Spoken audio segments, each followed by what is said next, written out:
how to tell your spouse you want a divorce. So asking for a divorce, as we know, is an incredibly intimidating conversation to have. And as many of us put it off because divorce is a life-altering decision and it's going to have long-term unpredictable changes that you don't know when it's going to hit. But if your decision is made, today will provide you valuable insight on how to talk about a divorce in a respectful and peaceful manner. And I know not all divorces can be brought up in this manner. First thing that we need to do is prepare our own self for the talk about a divorce. So preparation is the key to success in almost all situations, right? We cook a dinner, we prep our food. We want to paint a canvas, we prep our paints. We want to do household chores, we prep things that need to be done, like spray and wash to get a stain out, right? So we prepare many situations. And in this, you want to make sure your conversation with your spouse is as smooth and effective. It's essential to prepare yourself and the arguments in advance. So think this conversation through because only you know your spouse best and how they're going to respond. So let's think about a couple steps we should take on how to prepare ourselves for this hard conversation to come, because this isn't something you want to blurt out without thinking it through. So we have to outline the main parts of our conversation. Perhaps think ahead of the conversation, write your thoughts down if you need to. Look at them, memorize them in the order that you want to talk to your spouse about them. The next part you want to do is think about the potential questions you're going to have from your partner. What are some things that they might ask? They're probably going to have some questions and likely objections to this decision. So be prepared to address all of these possible counter arguments that might come back to you. So now we need to practice that speech. Practice takes time. You must sound firm. You need to sound confident, and you want your voice to be heard. So practicing several times in front of a mirror might help you find the courage and determination. Alternatively, practice with a certified divorce coach like myself or someone you trust. I don't recommend that someone you trust to be a friend or family member, as you don't want that person to tell your spouse before you even have the conversation with them. So there's really about 10 tips on how to respectfully ask your spouse for the divorce. One, we want to just get to the point. The success of the conversation is going to depend on how you present your decision on why you want a divorce.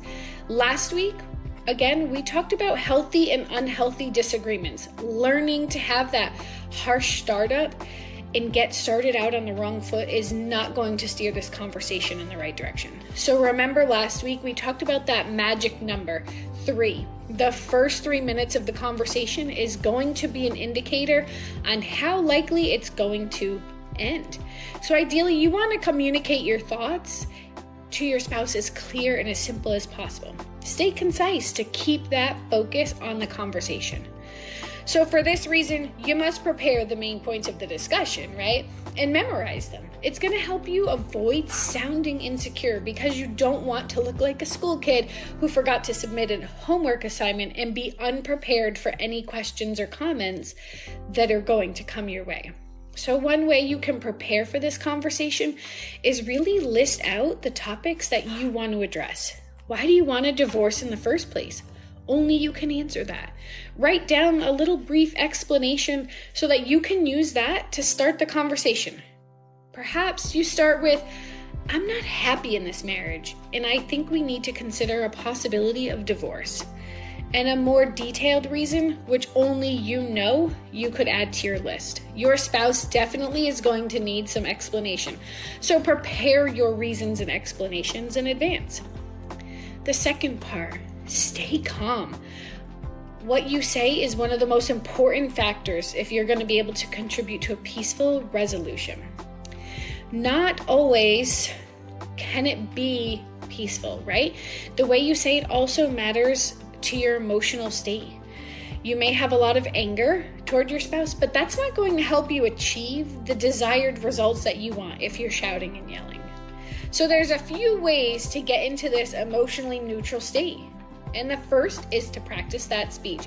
The less emotional you are, by giving it because you've prepared yourself. Consider consulting a coach or a therapist if you feel like you can't stay calm during this decision.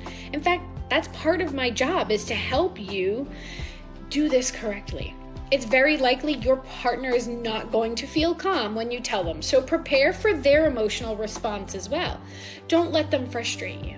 Instead, take a deep breath, count to 10, and make sure that you're relaxed before you talk to your partner. Speak slowly and confidently, and try to avoid that screaming and name calling. And last week, we talked about the I and the we when explaining decisions. Starting your explanation and conversation with you is going to put your spouse in that defensive mood that we've been talking about. For instance, if you say, "You're never home, so I'm feeling lonely," it's going to sound like you're accusing them. So instead, you could say, "Lately, I've been feeling lonely. I guess it's because we've drifted apart and don't have the common interests that we once did." So your goal is to really not put the entire blame on your spouse.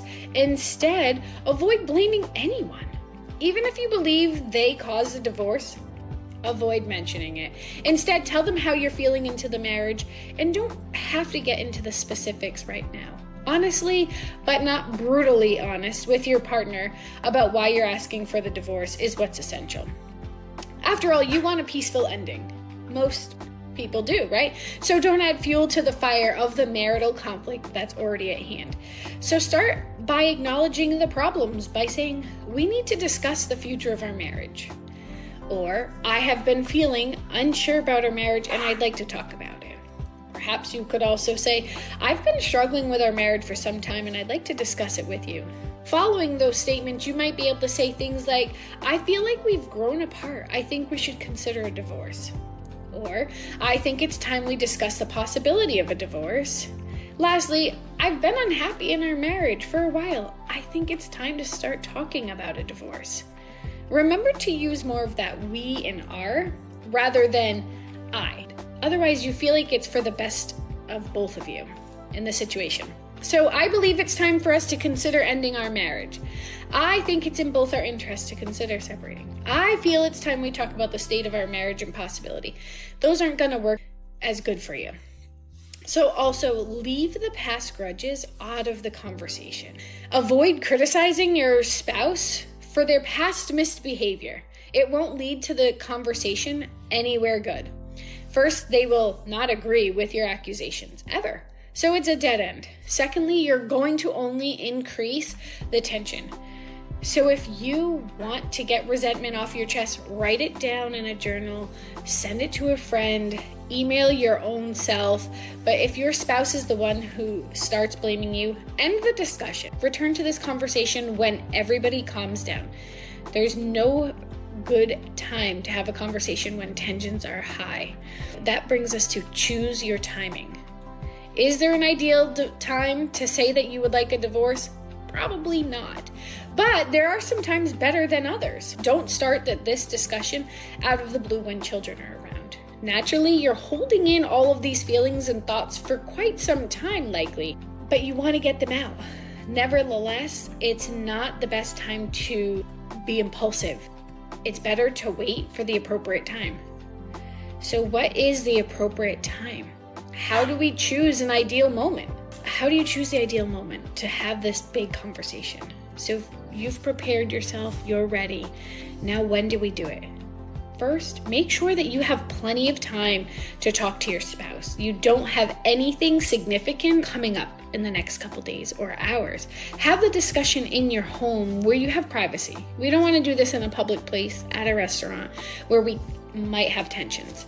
Choose the moment when your children are away. If you have children, maybe they're even spending the night with friends or relatives. There's nothing urgent of you to not be able to wait a couple hours, right? This can wait a couple hours so that you are in the right time and mindset. And both of you need to be calm and not irritated or frustrated by events that are coming up. So you want to listen to your spouse's arguments too. Your husband or wife may not have any idea you're considering a divorce, right? Remember that. Some marriages, they may have the idea. Sometimes your spouse has no idea that you are considering a divorce. You may have even spoke to a lawyer already and you're just waiting to file and have them served. Some people have no clue that this is coming to them. So you want to be able to listen to their arguments. When you begin this conversation, know that your spouse could be surprised and baffled.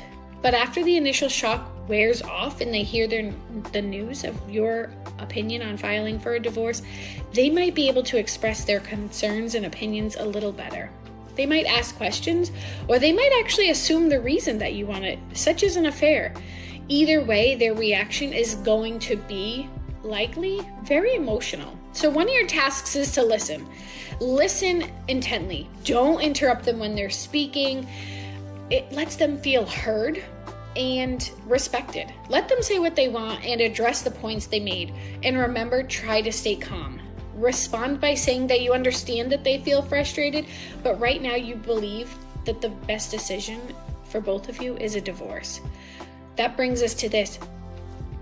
Be prepared for possible objections. If you feel you're done with this relationship and you want to end it, you need a strategy to withstand your spouse's objection. One possible scenario, they'll try to persuade you into staying. They're bringing in the children or some sort of leverage into the conversation, right? They might say, "Did you think about the children? They both need their parents around," right? They try to put the kids on you. You aren't going to be able to support yourself financially. They might also want to figure out what kind of arguments is it that your spouse can make so you can prepare that defense ahead. If you have kids and you think they might use your children as leverage, prepare what your answer to that is going to be. It's not always healthy for children to be exposed if it's not a healthy marriage at home either, right? So that's something that you could talk about. But you want to make sure that you get ready to deal with these various objections and questions because they're going to help you stay focused and ensure that the conversation goes as smooth as possible. Which brings me to the next point. Stay firm and calm about the decision. Persistence in this decision to divorce really requires a lot of courage and willpower. Sometimes this is actually the hardest part in some of the divorce process, right? Coming to the terms. And really knowing this is the end and admitting that to yourself and believing it and moving forward. Unfortunately, at the most critical moments, we sometimes lack the courage to stand our ground. But your spouse's potential emotional reaction might distract you from that initial topic. So make sure that you can stay calm and return to what you wanted to say when it happens. So here's a few tips to stay focused when you tell your spouse that you want to have the conversation regarding divorce. You want to set boundaries and define your right to your opinion. This is your opinion. You want to know when to compromise. Speak clearly, concisely, and direct. You're looking at the person, you're not playing on a phone, there's no TV playing, and be prepared for the response that you might get after you communicate the divorce topic, right? In addition, don't hesitate to express your needs. In this case, a divorce, for fear of offending your partner. Instead, find that healthy balance of getting what you want and respecting your spouse at the same time. Perhaps deep down, you have to give your spouse time to accept this news. Your husband or wife may not have known their marriage was on the verge of collapsing. However, the news you want may devastate them. They may have had an idea that this was coming. It's still devastating. That's why you need to really tread carefully in the conversation.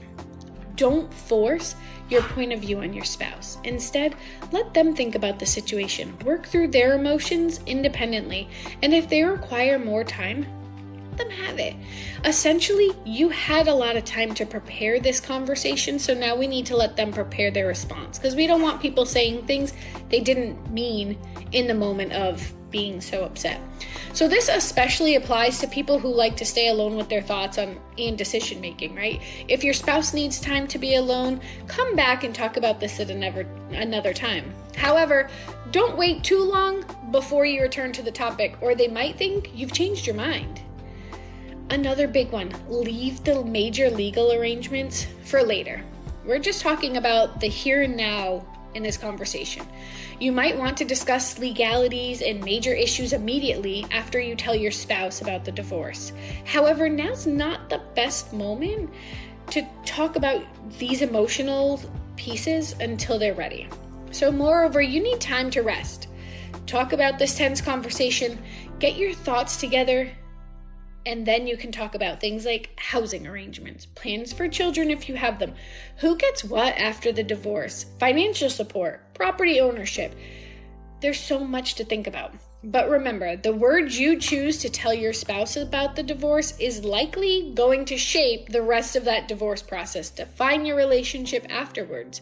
So for this reason, it's important to approach the conversation with compassion and prepare your spouse for the news. Optimal way to ask for a divorce: stay emotionally neutral. Clearly state you want to end the marriage. No matter how gently you try to break it, they're going to have hard feelings about it. So the best you can do to respect those feelings and thoughts are stay firm by your decision and don't feel guilty. Sometimes things lead you to a point of becoming divorced that make holding this conversation non-existent. Violence, if you're experiencing domestic abuse, you're likely not going to follow some of these steps because we need to make sure you're protected. So what do you do after you ask for the divorce? You have to take steps asking for a divorce that will depend on your spouse's reaction. Most of the time, they're going to be shocked, they're going to be angry, they're going to blame you for changing their mind. However, if you know your spouse well enough, you'll likely be able to anticipate and prepare for that particular behavior that they're going to have. You should also understand that this initial conversation is only the beginning, and you're going to have plenty of decisions to make in the coming days. For instance, you'll need to discuss that property, the division of property, child custody, alimony, etc., all the financial pieces we had talked about.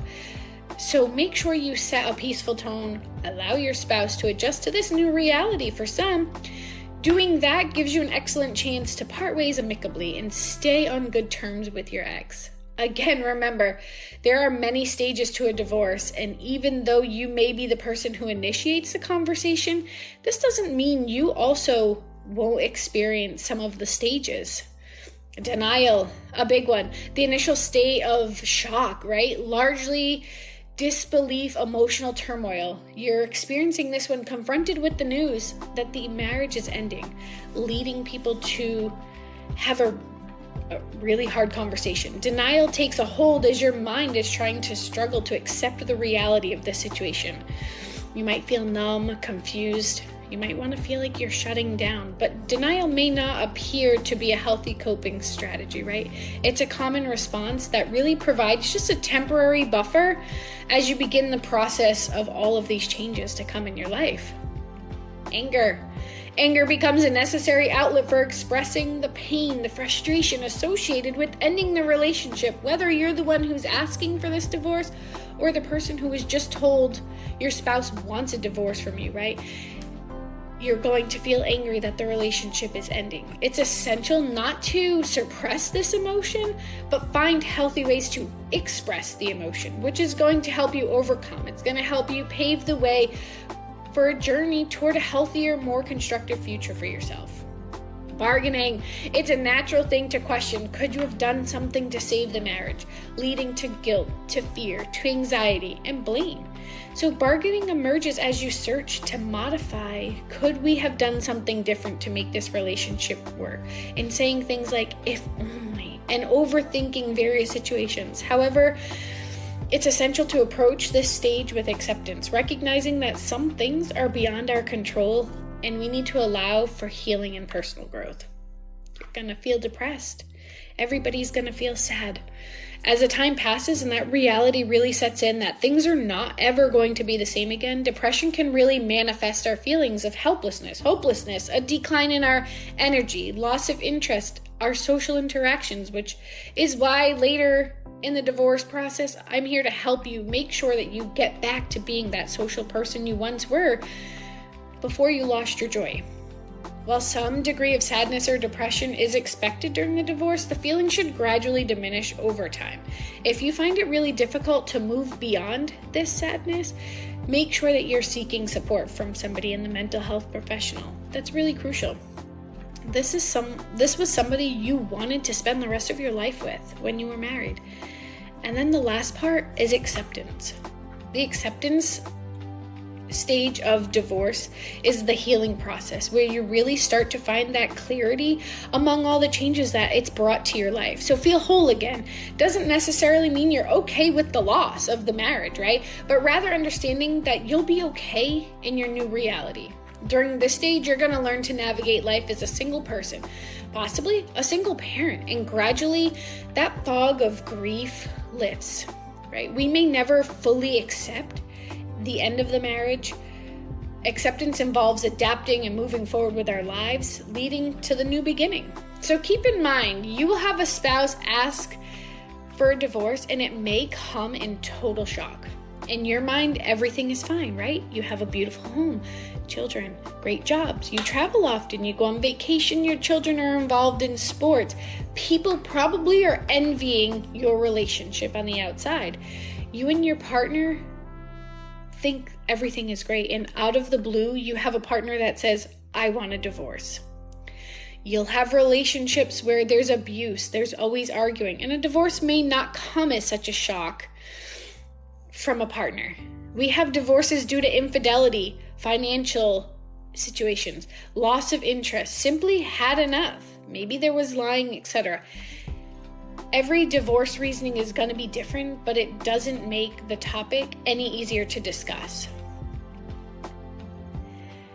Always keep in mind the conversation process that we're discussing today. Think it through. Is this really what you want? Think of how your life is going to change, and many times it's going to change for the better. There are going to be hard times in the divorce process and after the divorce process, and you may have hard times for a long time to come. But things will happen that you haven't considered. And in the end, we want to focus on what the best outcome is for you and your wants in this relationship. So after the initial conversation, if you haven't done so prior, make sure that you do reach out to a family attorney who can help with the next step in that process. In 2 weeks, we're going to revisit this topic, but we're going to add in how we talk to our children about the divorce and separation. Again, this is kind of a really great strategy for people who are able to communicate. And like we mentioned, there are going to be times that this isn't a situation that you can go through these steps and prepare, because there's other reasons behind why the marriage is ending and that you need to make sure that you're safe. But please feel free to visit the website familylawma.com for more information.